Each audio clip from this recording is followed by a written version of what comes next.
বিসমিল্লাহির রহমানির রহিম। প্রিয় শিক্ষার্থী, আশা করি তোমরা আল্লাহর রহমতে ভালো আছো। আমরা প্রবাহী পদার্থ স্থিতিস্থাপকতা সমন্বয়ে পদার্থের গাঠনিক ধর্মের যে চ্যাপ্টার সেটা পড়ছিলাম। আবার বলছি, আমাদের চ্যাপ্টারের নাম ছিল পদার্থের গাঠনিক ধর্ম, 7 চ্যাপ্টার ফার্স্ট পার্টের। সেখানে দুটা পার্ট ছিল, একটা স্থিতিস্থাপকতা আর একটা হচ্ছে প্রবাহী পদার্থ। তো আমি আশা করব আজকে ইনশাল্লাহ এই স্থিতিস্থাপকতা অংশের থিওরিটা শেষ হবে। আজকে স্থিতিস্থাপকতার প্রথম অংশের লাস্ট থিওরি হবে। আর তেমন কোনো থিওরি নেই, কয়েকটা ডেফিনেশন আছে 3টা। আর যেটা আছে সেটা হচ্ছে যে লেখচিত্রের সাহায্যে পীড়ন ও বিকৃতির সম্পর্ক, লেখচিত্রের সাহায্যে। তাহলে আমার এই অংশের স্থিতিস্থাপকতা অংশের থিওরিক্যালি পার্ট শেষ হবে। তারপরে আমরা 2-1 দিন ম্যাথ শিখব, তারপরে আমরা প্রবাহী পদার্থের মধ্যে ঢুকব। তো আমরা শুরু করতে পারি আমাদের আজকের লেকচার 6, এই পদার্থের গাঠনিক ধর্মের চ্যাপ্টারের লেকচার 6। তবে সেটা টপিক সহকারে, টপিকটাকে যদি 1 নম্বর লেকচার ধরি তাহলে 6 নম্বর, আর টপিক বাদ দিয়ে ধরি তাহলে এটা 5 নম্বর লেকচার, ঠিক আছে? তো দেখো, আমাদের একটা ইম্পর্টেন্ট ডেফিনেশন যেটা আমি এর আগে লিখি নাই, অসহ ভার বা ওজন কি? অসহ ভার বা ওজন কি? ন্যূনতম যে নির্দিষ্ট ভারের ক্রিয়ায় কোনো বস্তু ছিঁড়ে বা ভেঙে যায় তাকে অসহ ভার বা ওজন বলে। আবারও বলছি, ন্যূনতম যে নির্দিষ্ট ভারের ক্রিয়ায় কোনো বস্তু ছিঁড়ে বা ভেঙে যায় তাকে অসহ ভার বা ওজন বলে। মনে করো, একটা উদাহরণ দিই, আমি একজন মানুষ, আমি 20 কেজি ওজন নিয়ে দাঁড়িয়ে থাকতে পারি। আমি 20 কেজি ওজন নিয়ে দাঁড়িয়ে থাকতে পারি, কিন্তু 20.1 হলেই আমি বসে যাব। 20.1 হলেই আমি বসে যাব। তার মানে আমার অসহ ভার বা ওজন কত? 20.1 নিউটন। আবারও বলছি, আমি নিতে পারি 20 নিউটন ওজন মাথার উপরে, তাহলে আমি দাঁড়িয়ে থাকতে পারবো। আমাকে যদি কেউ 20.1 দেয় তাহলেই কিন্তু আমি বসে যাব, অর্থাৎ ওই ভার আমি বহন করতে পারবো না। সেরকম ধরো একটা স্প্রিং বা একটা তার, এই তারের এখানে যদি একটা ওয়েট ঝুলাই, যে ওয়েট ঝুলালে এই তারটি ছিঁড়ে যাবে বা স্প্রিংটি ছিঁড়ে যাবে, সেটাকেই বলা হচ্ছে অসহ ভার বা ওজন। ক্লিয়ার? এটা হচ্ছে অসহ ভার বা ওজনের ডেফিনেশন। এবার অসহ পীড়ন, কোনো একটি বস্তুর একক ক্ষেত্রফলের উপর প্রযুক্ত অসহ ভারকে অসহ পীড়ন বলে। আমরা দেখেছিলাম পীড়ন মানে কি? বল বাই ক্ষেত্রফল। বল আর ভার একই জিনিস, বলও যা ভারও যায়, এমজি বা ওজন একই কথা। বল ভার ওজন সেটা কিন্তু এমজি হয়। তো পীড়ন শুধু আমি যদি অসহ বাদ দিই তাহলে পীড়ন সমান সমান কি? বল বাই ক্ষেত্রফল বা ভার বাই ক্ষেত্রফল বা ওজন বাই ক্ষেত্রফল। তো অসহ পীড়ন যখন বলবো, কোনো একটি বস্তুর একক ক্ষেত্রফলের উপর প্রযুক্ত অসহ ভারকে, একক ক্ষেত্রফলের উপর প্রযুক্ত অসহ ভার বা ওজনকে অসহ পীড়ন বলে। ক্লিয়ার? তার মানে পীড়ন মানে বল বা ভার বাই ক্ষেত্রফল, তাহলে অসহ পীড়ন মানে অসহ ভার বাই ক্ষেত্রফল। এটা খুবই ইম্পর্টেন্ট ডেফিনেশন, এটাতে ম্যাথ আসে অনেক সময়। ওকে, 3 নম্বর সংজ্ঞা দেখো, স্থিতিস্থাপক ক্লান্তি। আচ্ছা, সব কিছুরই ক্লান্তি আছে, ক্লান্তি নেই?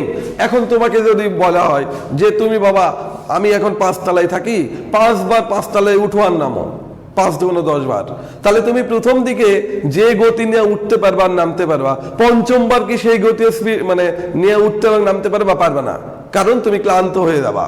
তা এরকম প্রত্যেকটা বস্তুরই, ব্যক্তির যেমন ক্লান্তি আছে, একটা যন্ত্রের যেমন ক্লান্তি আছে। দেখো, তোমার মোবাইল ফোন কাজ করতে করতে অনেক সময় হ্যাং হয়ে যায় অনেকক্ষণ বেশি চালালে, তার মানে তার এটা ক্লান্তি, সে আর পারছে না। তাহলে এরকম স্থিতিস্থাপক বস্তু যেগুলো, সেগুলো কিন্তু ক্লান্তি আছে। অর্থাৎ তুমি বারবার যদি ওই বস্তুর উপর বল অ্যাপ্লাই করো, পীড়ন অ্যাপ্লাই করো, তাহলে বারবার যদি তুমি পীড়ন অ্যাপ্লাই করো, তাহলে ওই বস্তুর পীড়নের সাথে বিকৃতি আর একসাথে কাজ করবে না। দেখো, কোনো বস্তু বা তারের উপর ক্রমাগত পীড়নের হ্রাস বৃদ্ধি ঘটালে স্থিতিস্থাপকতা ধর্ম হ্রাস পায়। অর্থাৎ পীড়নের সাথে বিকৃতি হয় না, কিছুটা দেরি হয়। বস্তুর এই অবস্থাকে স্থিতিস্থাপক ক্লান্তি বলে। একটা উদাহরণ দিই, ছোটবেলায় যখন আমরা প্যান্ট পরতাম, রাবার ছিল প্যান্টে, কি জন্যে? চেন টেন বা বেল হুক লাগানোর ক্ষেত্রে আমাদের একটু কষ্ট হয়। ঠিক আছে, বা ওইরকম ছিল না, ছোট বাচ্চা, তাকে খুলে দেওয়া পরানো ঝামেলা।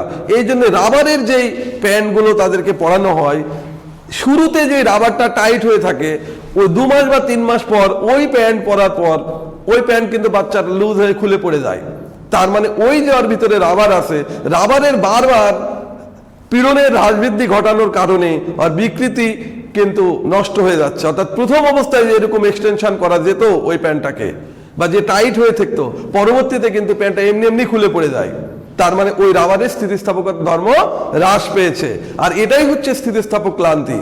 তাহলে কি বললাম, যে কোনো বস্তু বা তারের উপর ক্রমাগত পীড়নের হ্রাস বৃদ্ধি ঘটালে, ক্রমাগত পীড়নের হ্রাস বৃদ্ধি ঘটালে স্থিতিস্থাপকতা ধর্ম হ্রাস পায়। তাই পীড়নের সাথে বিকৃতি হয় না, কিছুটা দেরি হয়। পদার্থের এই ধর্মকেই স্থিতিস্থাপক ক্লান্তি বলে। সব থেকে ভালো উদাহরণ কি বললাম, ছোট বাচ্চাদের প্যান্টে যেই রাবার লাগানো থাকে, সেই রাবার শুরুতেই কি অনেক টাইট হয়, 2 মাস পরানোর পর ওই প্যান্টটা তার লুজ হয়ে যায়, তাহলে রাবারের স্থিতিস্থাপকতা ধর্ম হ্রাস পায়। ঠিক আছে, পরের প্রশ্ন, লেখচিত্রের সাহায্যে পীড়ন ও বিকৃতির সম্পর্ক। লেখচিত্রের সাহায্যে পীড়ন ও বিকৃতির সম্পর্ক। আমরা একটা লেখচিত্র আঁকেছি, দেখো একদিকে ওয়াই অক্ষ বরাবর পীড়ন, ওয়াই অক্ষ বরাবর পীড়ন, আর এক্স অক্ষ বরাবর কি বিকৃতি।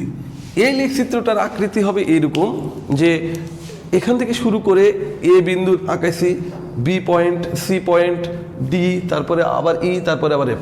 আমি প্রত্যেকটা অংশ তোমাদেরকে বিশ্লেষণ করে দিব, আসলে এই কার্ভটা কেন এইরকম নেমে আবার উপরে উঠলো। অর্থাৎ একটা স্থিতিস্থাপকতা বস্তুর উপর যখন আমরা বল প্রয়োগ করি, আমরা যখন পীড়ন অ্যাপ্লাই করি, তখন এই মানে বিকৃতির সাথে সাথে পীড়নের এই চেঞ্জ এরকম ভাবে দেখা যায়, সেটা আমরা প্রত্যেকটা অংশ অ্যানালাইজ করব। এখানে দেখো ও থেকে এ বিন্দুতে যখন গেছে, ও থেকে দেখো আস্তে আস্তে আস্তে আস্তে পীড়ন বাড়াও বিকৃতি বাড়ছে, পীড়ন বাড়াও বিকৃতি বাড়ছে। দেখো এই দেখো, এই দেখো পীড়নের সাথে সাথে বিকৃতি সমানুপাতিক হারে পরিবর্তিত হয়েছে। অর্থাৎ এই অংশে হুকের সূত্র ফলো করেছে। কি বলেছি, এই যে ও এ সরল রেখা, ও এ সরল রেখা কিছুটা, এই অংশে পীড়ন বিকৃতি, পীড়ন এবং বিকৃতি পরস্পরের সমানুপাতিক এবং হুকের সূত্র মেনে চলে। ঠিক আছে, এটা হুকের সূত্র মেনে চলে। আস্তে আস্তে আস্তে আস্তে আস্তে বৃদ্ধি পেয়েছে। দেখো দেখো এটা গেল, এই দেখো তোমরা দেখতে চাও তাহলে এরকম এরকম এরকম। তার মানে কি, যতই বিকৃতি বাড়ছে ততই পীড়ন বাড়ছে। এইটা হচ্ছে ও এ অংশে। এবার এ বি অংশের কথায় দেখো, বা আমরা যদি বি পয়েন্টকে ধরি, এই বি বিন্দুটা হচ্ছে স্থিতিস্থাপক সীমা নির্দেশ করে। অর্থাৎ বস্তুটা এর পর গেলে ছিঁড়ে যাবে। এই বি বিন্দুটা স্থিতিস্থাপক সীমা নির্দেশ করে। তো নির্দেশ করে, তাহলে এই এ ও বি বিন্দু সব বস্তুর ক্ষেত্রে খুবই কাছাকাছি, অভিন্ন বিন্দুও ধরা হয়।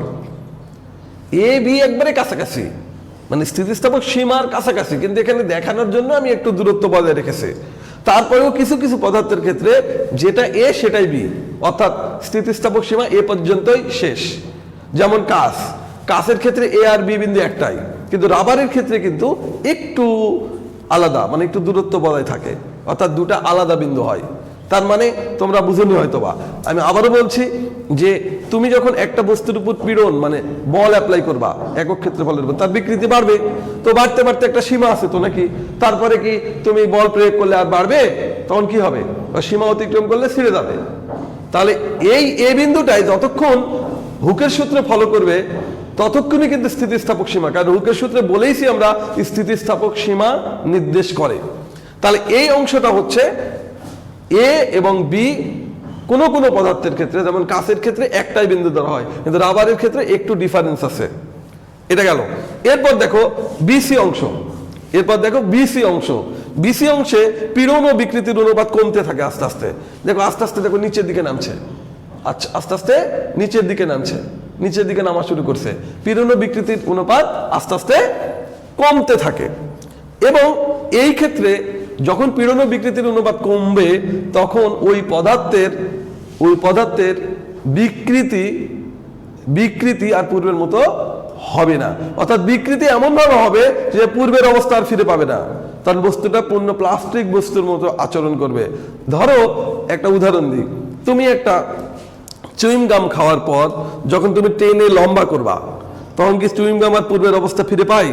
একটুকু গোল চুইং গাম তুমি টেনে লম্বা করেছো অনেকক্ষণ খাওয়ার পর, তখন ওই চুইং গাম কি আগার আর ব্যাক পাই, তুমি লম্বা করার পর ব্যাক পাই না। কিন্তু এটা যদি রাবার হতো তাহলে কি ব্যাক পেত?